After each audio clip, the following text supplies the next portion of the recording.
ආයුබෝවන් මගේ චූටි දූල පුතාලා හැමෝම සාදරයෙන් පිළිගන්නවා. ඔන්න ඉතින් වෙනදා වගේම අලුත් මාතෘකාවකට ලස්සන වාක්‍ය රචනාවක් ලියන විදිහ කියලා දෙන්න තමයි පුංචි ඔයාලගේ ගෙදරට ඇවිල්ලා ඉන්නේ.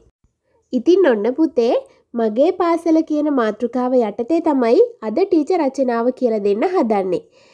ඊට කලින් ඔයාලා තාමත් ටීචර්ගේ channel එක subscribe කරලා නැත්නම් subscribe කරලා එකතු වෙන්න. ඒ වගේම subscribe button එකට එහා පැත්තෙන් තියෙන bell icon එකත් click කරලා තියාගන්න. එතකොට ටීචර් මේ වගේ අලුත් වීඩියෝ එකක් දාපු ගමන් පුංචි ඔයාලට දැනගන්න පුළුවන්. ඉතින් පුංචි ඔයාලගේ යාළුවන්ට බලන්න share කරන්නත් අමතක කරන්න එපා. හොඳයි පුතේ එහෙමනම් අපි දැන් බලමු මගේ පාසල කියන මාතෘකාව යටතේ අපි කොහොමද ලස්සන රචනාවක් නිර්මාණාත්මකව ලියන්නේ කියලා. ඔන්න මගේ පාසල යටතේ රචනාව ලියනකොට අපිට මෙන්න මේ විදිහට දල සැලැස්මක් මුලින්ම හදාගන්න පුළුවන්. පාසලේ නම හා පිහිටීම, පාසලේ සිසුන් ගැන විස්තර, පාසලේ ගුරුවරු ගැන විස්තර, ඒ වගේම පාසලෙන් ඉටු වෙන සේවය, පාසලේ දියුණුව ගැන අපිට ප්‍රාර්ථනාවක් එක් කරන්න පුළුවන්. මෙන්න මේ වගේ කරුණු එකතු කරලා අපිට වාක්‍ය රචනාවට කරුණු ගොඩනගන්න පුළුවන්. හොඳයි එහෙමනම් අපි දැන් බලමු මේ සැලැස්මට අනුව අපේ වාක්‍ය රචනාවේ වාක්‍ය ටික නිර්මාණාත්මකව ගොඩනගා ගන්නේ කොහොමද කියලා. චූටි දුවේ පුතේ ඔන්න අපි කලිනුත් ඉගෙනගෙන තියෙනවනේ අපේ වාක්‍ය රචනාවේ පළවෙනිම වාක්‍යයෙන් කරන්නේ අපි මාතෘකාව හඳුන්වා දෙන එක. ඉතින් මේ වාක්‍ය රචනාවෙත් අපිට පුළුවන් පළවෙනි වාක්‍යයෙන් අපේ මාතෘකාව හඳුන්වලා දෙන්න. එහෙමනම් අපි පළවෙනි වාක්‍යයෙන් ලියමු අපේ පාසලේ පිහිටීම හා නම ගැන විස්තර.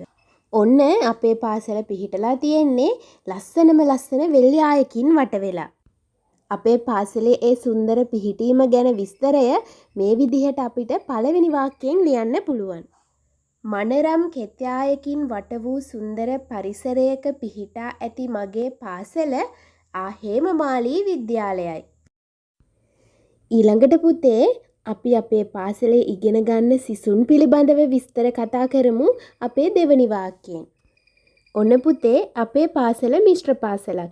ඒ කියන්නේ ශිෂ්‍ය ශිෂ්‍යාවෝ දෙපිරිසම අපේ පාසලේ අධ්‍යාපනය ලබනවා. මේ අදහස අපේ දෙවනි වාක්‍යයෙන් මේ විදිහට ලියමු. බාලක බාලිකා දෙපිරිසටම මගේ පාසල මැනවින් සිප් සතර ලබා දෙයි. මේ වාක්‍යයේදී පුතේ වාක්‍ය ලස්සන කරන්න ටීචර් ශිෂ්‍ය ශිෂ්‍යාවන් කියනවා වෙනුවට බාලක බාලිකා කියලා යොදාගෙන තියෙනවා.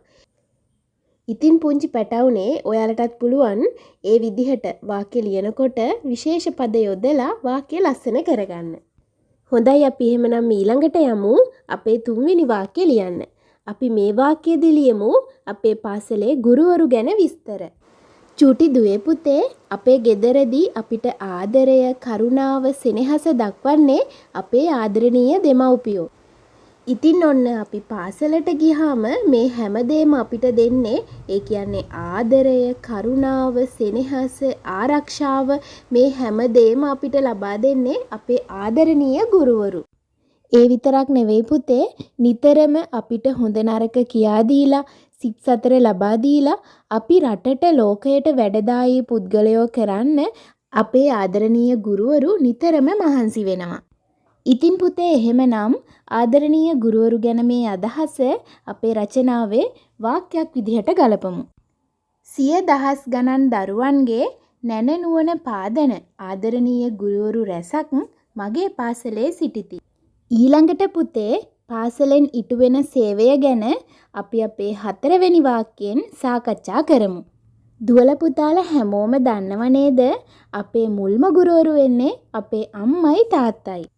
ඉතින් ඔන්න ඊට පස්සේ අපි විධිමත් අධ්‍යාපනයක් ලබන්න පාසල වෙත යනවා. අපි කලිනුත් කියවනේ පුතේ පාසලේදී ආදරණීය ගුරුවරු අපේ දැනුම, ආකල්ප, කුසලතා මේවා වැඩි දියුණු කරලා රටට ලෝකයට අවශ්‍ය කරන යහපත් පුරවැසියෝ බිහි කරන්න නිතරම මහන්සි වෙනවා. රටට ලෝකයට පාසලෙන් ඉටු කරන සේවය කියලා නිම කරන්න බැරි තරම්. අපේ ජීවිත නිතරම නිවැරදි මගට යොමු කරන්න උත්සාහ කරන පාසල හරියට අපේ දෙවනි අම්මා වගේ. පාසලෙන් නිටුවන සේවය ගැන අදහස ගලපලා අපේ වාක්‍ය රචනාවේ 4 වෙනි වාක්‍ය මේ විදිහට ලියමු. නැන බල, ගුණ බල හා සවි බල සපිරි යහපත් පුරවැසියන් බිහි කිරීමට මාගේ පාසල් මාතාව නිතර උත්සාහ කරයි. චූටි දූල පුතාලා හැමෝම Taman ඉගෙන ගන්න පාසලට ආදරය කරනවා වගේම ගරු කරනවා කියලත් මම හොඳාකාරවම දන්නවා. ඒ විතරක් නෙවෙයි පුතේ, අපිට අකුරු උගන්වලා අපේ දිවිමඟ ආලෝකවත් කරන පාසල ගැන අපිට හිතේ තියෙන්නේ නිහතමානී ආඩම්බරයක්. ඉතින් අපි හැමෝම හැමදාම ප්‍රාර්ථනා කරන්නේ අපි ඉගෙන ගන්න පාසල දිනෙන් දින දියුණු වෙන්න කියලා. මේ ලස්සන ප්‍රාර්ථනාවත් එක්ක අපේ වාක්‍ය රචනාවේ 5 වෙනි වාක්‍ය මේ විදිහට ලියමු. අපේ දිවිමඟ ආලෝකවත් කරන පහනක් බඳු පාසල දිනෙන් දින දියුණු වේවායි මම ප්‍රාර්ථනා කරමි. හොඳයි චූටි දුවේ පුතේ, මගේ පාසල කියන මාතෘකාවට අපි මේ විදිහට තමයි ලස්සන නිර්මාණාත්මක වාක්‍ය රචනාවක් ගොඩනගා ගන්නෙ. ඉතින් එහෙමනම් අපි ලියපු වාක්‍ය ටික ඔක්කොම ආයෙත් පාරක් එක පෙළට කියවලා බලමු. වාක්‍යාංක 1.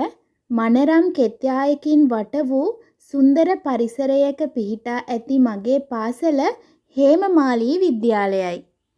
වාක්‍යාංක 2. බාලක බාලිකා දෙපිරිසටම මගේ පාසල මැනවින් සිප් සතර ලබා දෙයි.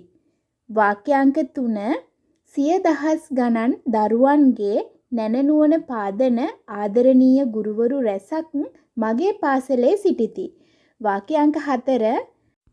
නැන බල, ගුණ බල හා සවි බල සපිරි යහපත් පුරවැසියන් බිහි කිරීමට මගේ පාසල් මාතාව නිතර උත්සාහ කරයි. අපේ දිවිමඟ ආලෝකවත් කරන පහනක් බඳු පාසල දිනෙන් දින දියුණු වේවායි මම ප්‍රාර්ථනා කරමි. ඉතින් හොඳයි චූටි දුවේ පුතේ, ටීචර්ගේ මේ වාක්‍ය රචනාවත් බලලා පුංචි ඔයාලට පුළුවන් ඔයාලගේ අලුත් අදහසුත් එකතු කරලා තවත් ලස්සන නිර්මාණාත්මක වාක්‍ය ගොඩනගන්න. ඉතින් එහෙමනම් මේ වගේම ලස්සන වීඩියෝ බලන්න ටීචර්ගේ YouTube channel එක තාමත් subscribe කරලා නැති පොඩ්ඩෙක් නම් අදම subscribe කරලා එකතු වෙන්න. ඒ වගේම subscribe button එකට එහා පැත්තෙන් තියෙන bell icon එකත් click කරලා තියාගන්න. එතකොට අලුත් වීඩියෝ එකක් දාපු ගමන් ඔයාට දැනගන්න පුළුවන්. ඉතින් එහෙමනම් ආයෙ දවසක අලුත් වීඩියෝ එකක් අරගෙන පුංචි වාගේ ගෙදරට එන්නම්. හැමෝටම සුබ දවසක්.